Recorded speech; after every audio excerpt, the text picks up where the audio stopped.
Hello and good morning and welcome to all. कैसे हैं आप सब? चलो मैं खुद ही आंसर दे देता हूँ, बढ़िया होंगे उम्मीद करता हूँ। आज की एक्सरसाइज बेटा अपनी है प्रैक्टिस टू बी परफेक्ट 2.2। 2.1 आप लोगों ने कर ली थी। कुछ बच्चों के डाउट्स आए हैं। आयुष ने मुझसे डाउट पूछा है, नमन ने मुझसे डाउट पूछा है। बेटा आप लोगों के डाउट्स क्लियर कर दूंगा, ठीक है।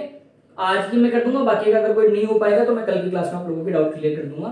बहुत अच्छा लग रहा है बेटा, आप लोग घर पे पढ़ाई कर रहे हो, बहुत अच्छी है। और इसी तरीके से करते जाओ, इसी तरीके से डाउट पूछते जाओ। 2-3 दिन थोड़ा राखी का फेस्टिवल के चक्कर में मैं रिप्लाई नहीं दे पाया, अदरवाइज तो हाथ आप लोगों को रिप्लाई मिल जाता, ठीक है। और मैं एक बार बताना भी चाहूंगा कि कौन कौन बच्चा क्लास में देख रहा है, क्लास में पढ़ रहा है।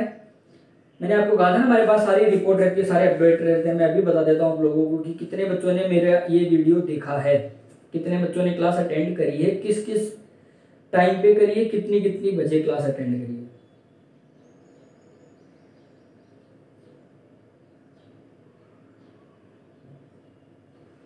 चलो अभी देखो, क्लास में आयुष ने पढ़ाई करी है और आयुष बहुत अच्छी तरीके से पढ़ाई करता है। देखो आयुष ने 2 अगस्त को पढ़ाई करी है सुबह 9 बजे, फिर 10 बजे, फिर 11:30 बजे, मतलब बार बार में इसको वीडियोस को देखा है। 4 अगस्त को भी उसने स्टडी करी है, 5 अगस्त को भी स्टडी करी है। Very good Ayush, well done. Ankit ने किया है, ठीक है। अंकित ने भी 1 अगस्त को लिया है, 2 अगस्त को लिया है और 3 अगस्त, 4 अगस्त, मतलब बार बार रिपीट कर करके बच्चे पढ़ रहे हैं, बहुत अच्छा लग रहा है, ठीक है। लावण्या ने स्टडी करी है, नमन कुमार ने पढ़ाई करी है, टिया ने पढ़ाई करी है, और भी काफी बच्चे हैं। इसमें अपडेट होता है तो थोड़ा टाइम लगता है। इतने बच्चों ने, मतलब काफी बच्चे देख रहे हैं और रिपीटेड टाइम देख रहे हैं, बार बार में देख रहे हैं, मतलब बहुत अच्छी बात है। और डाउट आप लोग पूछ रहे हो, वेरी गुड यार, बहुत अच्छा लग रहा है कि आप लोग पढ़ रहे हो और मेहनत हमारी सफल हो रही है। आज की एक्सरसाइज छोटी सी है, ज्यादा बड़ा वीडियो नहीं बनेगा। स्टार्टिंग में फटाफट देख लेते हैं। ये क्या है? मल्टीप्लीकेशन है बेटा। मल्टीप्लीकेशन बहुत छोटे छोटे मल्टीप्लीकेशन है, एक बार समझ लो, समझ में आ जाएगा। बट अभी समझना है।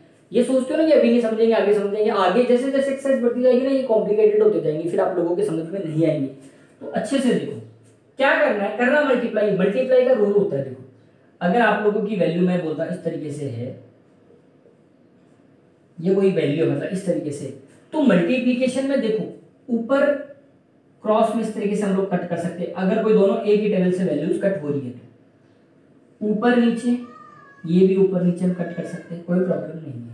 बट एक चीज याद रखना कि ऊपर का ऊपर कभी नहीं फाइटिंग करवाओगे और नीचे का नीचे कभी फाइटिंग नहीं करवाओगे। एक क्लास में तुम रहते हो, कभी नहीं लड़ते हो, दूसरी क्लास वालों से लड़ लिया करो, चलेगा, ठीक है। तो ये इसका एक रूल है। ऐसे क्रॉस में मल्टीप्लाई कर सकते हो, ऊपर नीचे, न्यूमिनेटर डिनोमिनेटर को मल्टीप्लाई कर सकते हो, बट कभी भी ऊपर से ऊपर, नीचे से नीचे मल्टीप्लाई नहीं करना है। ये एक छोटी सी चीज है जो याद रखनी है।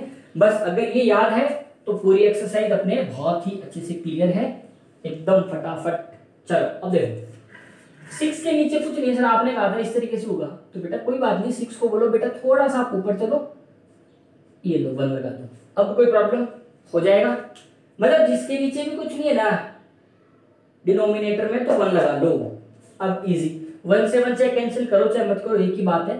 अब देखो और कुछ भी कहीं भी कैंसिल आउट नहीं हो रहा है, इसलिए सीधा मल्टीप्लाई कर दो। 6 1 जा 6 एंड 7 1 जा 7, दिस इज योर आंसर। यहां देख लेते हैं, यहां कौन में 1 लगा दिया। अब देखो कुछ कैंसिल आउट हो रहा है, 1 से तो करना ही नहीं है, 1 का कोई मतलब ही नहीं है। 3 की टेबल में देखो 18 आ रहा है क्या? हाँ 3 और 18 कट रहा है सर, 3 6 जा 18। अब और कुछ ज्यादा सिंप्लीफाई नहीं हो पा रहा है, नहीं हो पा रहा है तो कोई बात नहीं है। अब आप 6 को 2 से मल्टीप्लाई कर दो, 6 2 हो गया आपका 12 और 3, ये आपका आंसर। नेक्स्ट आ जाओ, अपॉन में 1 लगा दिया। अब भाई ना तो सर 7 और 11 एक टेबल में आ रहे हैं, ना 3 और 1 कट रहे हैं, नहीं कट रहे तो कोई बात नहीं है। अब क्या करना है, ऊपर का ऊपर मल्टीप्लाई कर दो, नीचे का नीचे मल्टीप्लाई कर दो, काटा नहीं मल्टीप्लाई कर सकते। तो 7 3 जा 21 एंड 11 1 जा 11, ये आप लोगों का आंसर आ गया। अब नेक्स्ट देखो भाई, 3/8 और एंड की जगह मल्टीप्लाई का साइन लगा दो और 6/4 से मल्टीप्लाई करना। अब देखो भाई कुछ कट रहा है क्या? पहले तो ये देखो आपस में 3 और 8 दोनों इसके बीच में नहीं आते, 6 और 4 आ रहा है तो इसको कैंसिल कर दो। 2 2 जा 4 एंड 2 3 जा 6।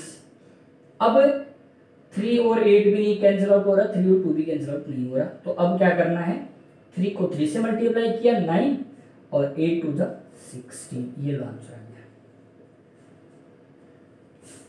आगे बात समझ में आ गया। चलो नेक्स्ट, चलो अब ये कह रहे हैं फाइंड 2/3 ऑफ, जहां ना ऑफ का मतलब भी मल्टीप्लिकेशन का साइन ही होता है। एक तो ये करना है और एक करना है 2/3 मल्टीप्लाई बाई 19/27। अब देखो भाई, कुछ कट रहा है काट दो, नहीं कट रहा है छोड़ दो। 3 की टेबल से 6 कट जाता है 2 टाइम में, 2 टू द 4, 4/7। और यहां देखो, यहां कुछ कट रहा है क्या? 2 से 27 नहीं कट रहा, 3 से 19 नहीं कट रहा, 2 से 3 नहीं कट रहा, 19 से 27 नहीं कट रहा। तो इस केस में क्या करोगे? 19 टू द 38 और 27 3 से 81, ये लो सीधा मल्टीप्लाई करके आंसर कर दिया। ये होता है मल्टीप्लिकेशन का रूल। ठीक है, आपको काफी क्वेश्चन दिए मैंने प्रैक्टिस करने के लिए, काफी क्वेश्चंस प्रैक्टिस करो अच्छे से, फिर भी नहीं प्रॉब्लम आती है तो मैं समझाऊंगा आप लोगों को, है ना। और इस बार डाउट तुरंत आप लोगों को रिप्लाई मिल जाएगा। उस समय मैं क्या था, थोड़ा बाहर था, बुक्स मेरे पास अवेलेबल नहीं थी और आप लोगों ने डायरेक्ट क्वेश्चन नंबर लिख के भेजा तो मुझे याद नहीं था कि कौन सा क्वेश्चन किस समय करना है। बाकी अब सब कुछ है, तो अगर इनमें से भी कोई क्वेश्चन का डाउट हो हाथ हाथ पूछो, विद इन 1 आवर या 2 आवर जैसे देखूंगा रिप्लाई कर दूंगा आप लोगों को, मैं ये कह सकता हूँ। अब 5th क्वेश्चन देखो, अच्छे से देखना यार, है ना। 5th क्वेश्चन अच्छे से देखो, एक बड़ा क्वेश्चन कर लेते हैं और फिर तो बाद में तो कोई दिक्कत ही नहीं है। मैं बोर्ड क्लीन कर देता हूँ ताकि एकदम साफ साफ सा नजर आए। ठीक है, अब ये मत कहना सर डस्टर क्या यूज कर रहे हो, डस्टर तो तुम्हें पता है, वैसे वाले डस्टर काम ही नहीं करते। चलो 5th क्वेश्चन देखो, सबसे पहले ये कह रहा है कि ये मल्टीप्लाई करना है फिर माइनस करना है, इसका जो सॉल्यूशन आएगा। तो मैं क्या करता हूँ, मैं दोनों को अलग अलग करता हूँ। एक बार अच्छे से समझने के लिए मैं दोनों को अलग अलग कर रहा हूँ। 1/4 को 12/39 से मल्टीप्लाई कर लेते हैं, तो 13/4 हो गया और फिर मल्टीप्लाई कर लिया 12/39। अब ये देखो बेटा कि दोनों किसी टेबल से कैंसिल आउट हो रहे हैं क्या? बिल्कुल हो रहे हैं सर। 4 3 जा 12 एंड 13 3 जा 39।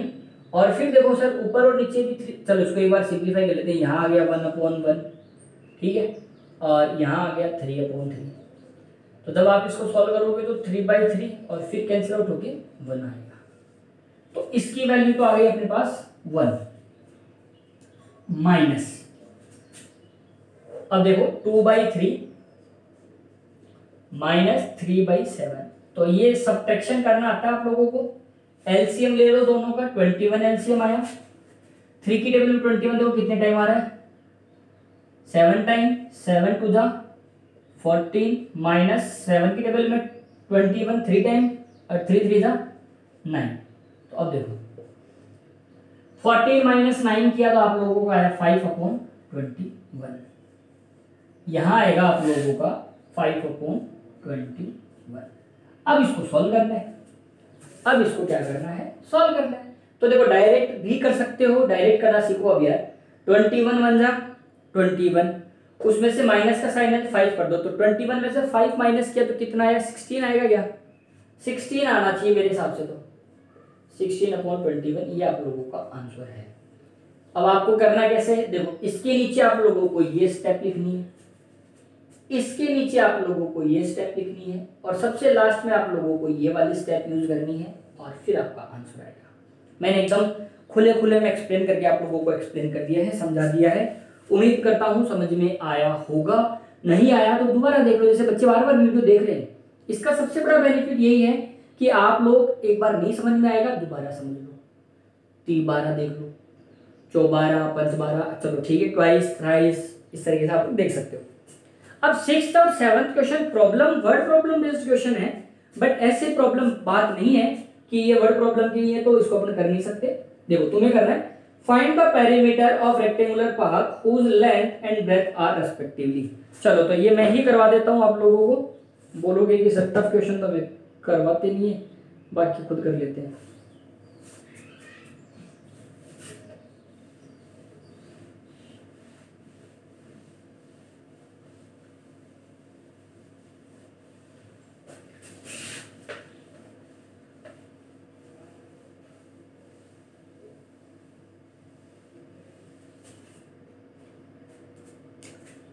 चलो, find the perimeter of a rectangular park whose length and breadth are.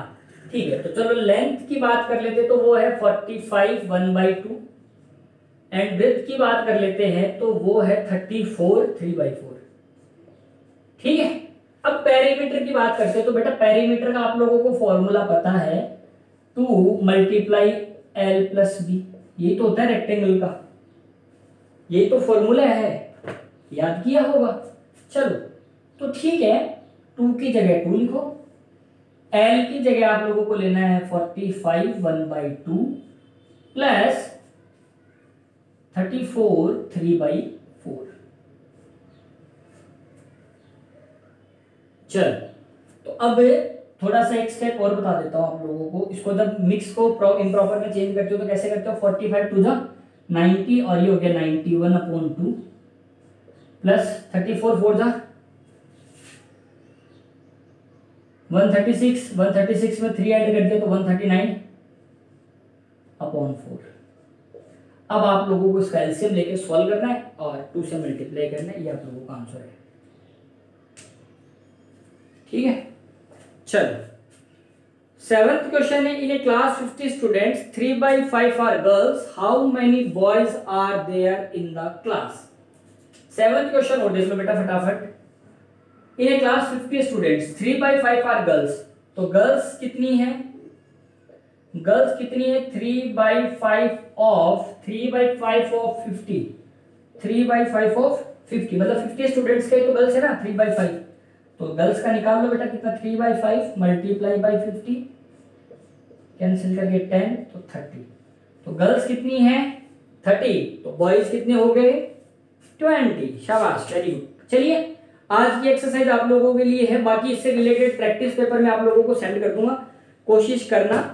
Table आप लोगों को खुद को बना के देखनी है, बन जाएगी तो ठीक है, नहीं तो मैं बता दूंगा। और आज अपने को इतना ही करना है, अच्छे से प्रैक्टिस करना, ठीक है। और दोनों एक्सरसाइज कर लेना, एक बार एक ऑनलाइन टेस्ट कंडक्ट करवाऊंगा मैं, ठीक है, तो वो भी आप लोगों को देना है। तब तक के लिए bye bye, take care, have a nice day.